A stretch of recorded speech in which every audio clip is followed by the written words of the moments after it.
السلام عليكم ومرحبا بكم في قناة سامية فرحان. اليوم غنتكلم لكم على مشكل اللي واقع ما بين لاله نائمة وقناة مربوحة، ومرحبا بكم.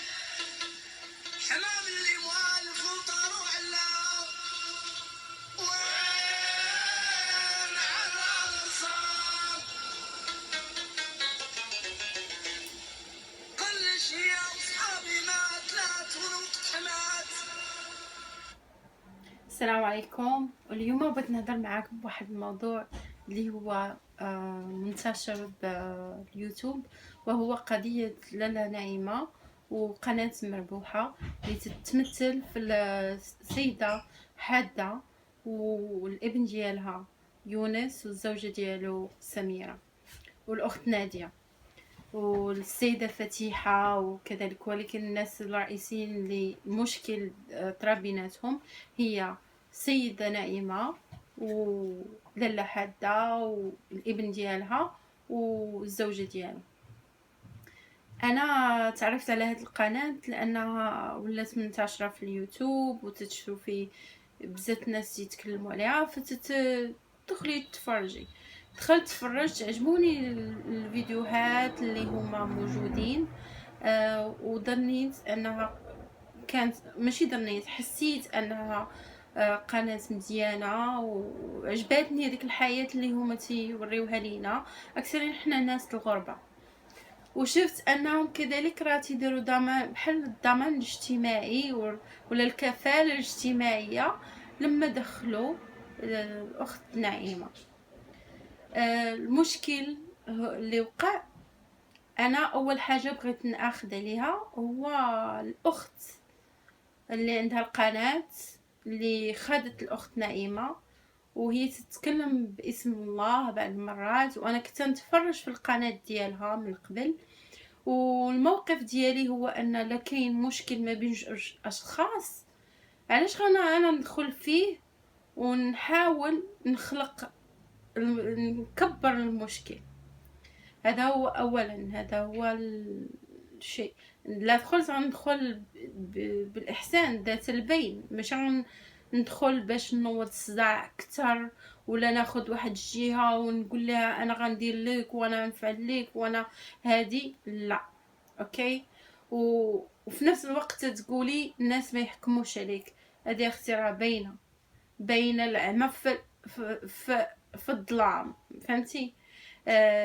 وزيدون انا ما عندوش هاد الفلوس اللي غتدخليهم على طريق لاله نعيمه بهاد الطريقه اللي دخلتي بها غيكونوا حلال عليك، ولو كلتيهم لولادك انهم يكونوا مزيانين لك، لانك انتيا نعيمه راه تتبقى عمه سميره وتيبقاو هما عائله، وانتي دخلتي باش تطلعي القناه ديالك. ولكن العيب راه ماشي فيك، العيب في المتفرج والمشاهد المغربي. المشاهد المغربي خاصو يولي ذكي، حيت اي مغربيه دابا بغات تلعب على هاد الشيء تتمشي دير شي مصيبه بحال هكا وتطلع فوق منها وصافي، وشويه تتسد المشكل وتولي تقول اشياء اخرى انها انسانه ايجابيه ويلا غنديروا هادي بحال ما كان والو، بحال عندها انفصام في الشخصيه. اما لاله نعيمه فانا تنعذرها علاش؟ لان ما عندهاش تجربه في الحياه وما عندهاش العلم باش تفهم بزاف الاشياء. و بعض المرات الناس اخرين تيستغلوا هذوك النوعيه الناس من قبل ما هما خاصهم يحميوهم. الا شتي شي انسان بحال هكا تحميه، هما تيزيدوا فيه، تيستغلوا هذوك النوعيه الناس، وهو بالعكس والله راه يخلصك على هذاك الشيء. بالنسبه لعائله لاله حاده والابن ديالها والاخت سميره، بالنسبه للاخ يونس انا معاه في هذاك الكلام اللي قال ان المضمون الاول كان تحبيب القريه، يوري المعيشه ديال القريه وهذاك الشيء كل شيء حقيقه الناس بغاو على الام ديالو. الام ديالو، لان الكثير من الناس شافوا فيها الام، شافوا فيها الجده، شافوا فيها هذيك العمه، هذيك الخاله، وداك الشيء اللي يتفرجوا فيه. واخا هكاك الاخ يونس كذلك باين انسان صريح من كلامه حتى من قبل، ماشي واحد الانسان اللي هو يعني فيه تصنع، وداك الشيء علاش الناس تيبغيوه، بغاوهم. والاخت نعيمه حتى هي كذلك، راه الناس عجباتهم العفويه ديالها، ولكن للاسف راه هي بعض المرات ديك العفويه راه ماشي عفويه صحيحه، حيت العفويه اللي زايده الطريق عاوتاني راه تسطيه، هذيك ماشي عفويه. العفويه وبالادب وبالاخلاق الانسان يعرف الحدود ديالها. هذاك الشيء اللي قال الاخ يونس، انا ما جانيش كلام خايب، بالكلام ديال الصح، وكان المشاهد المغربي خصو يسمعه، والمشاهد المغربي خصو يولي اذكى من هذا. علاش الطوندونس المغربي تيطلع فيه غير هاد الاشياء اللي هي ماشي في المستوى؟ واش هذا تيدل على المستوى ديال المشاهد المغربي؟ ولا حنا عزيز علينا الدراما، عزيزة علينا الحاجة اللي هي ماشي في المستوى نتفرجوا فيها من نكونوا حتى واحد ما تيشوف فينا؟ لا، هادشي خصنا حنا نحيدوا هاد الصورة علينا، لان هادشي اللي في واقع في اليوتيوب راه تيورينا التفكير المغربي كي داير. خصنا نغيروا الطريقة اللي تنفكروا بها، لاننا حنا خصنا تنشوفوا حتى القنوات اللي طالعين بزاف في المغرب تتسول راسك شنو هو الفائده. وحده تتوريك شريت هادي، راجلي درت ليه هادي، غندير هادي، يعني ما كاينش واحد الفائده، ما كاينش واحد المضمون، ما تتعلمش شي حاجه انت من هذاك الفيديو ما تتفرج فيه.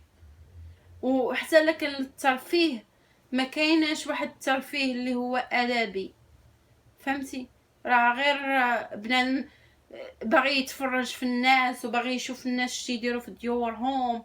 فنتمنى من هذا الفيديو ان المغاربه اللي تيتفرجوا في اليوتيوب وتستهلكوا هذا المضمون والمحتويات الخاويه وتطلعوا الفيديوهات بحال هكا، ما يبقاوش يقولوا شوفوا حنا المستوى ديالنا فين وصل، راه حنا اللي درنا المستوى ديالنا في هذاك المستوى. وباش نطلعوا حنا من هذاك المستوى خاصنا نغيروا الطريقه اللي تنفكروا فيها. نتمنى من كل مغربي الا لقى شي قناه وشافت دير شي محتوى اللي ماشي مزيان للمجتمع المغربي والاسره ديالو وليه هو ينسحب منها ويقاطعها، كما قاطعتو اشياء اخرى قاطعوا اليوتيوبرز اللي هما تيضروا بالبلاد وتيضروا بالناس وتيضروا بيك وتيضروا بولادك وباسرتك. فالسلام عليكم، هذا كانت غير غيرتي على بلادي وولاد بلادي، والسلام عليكم.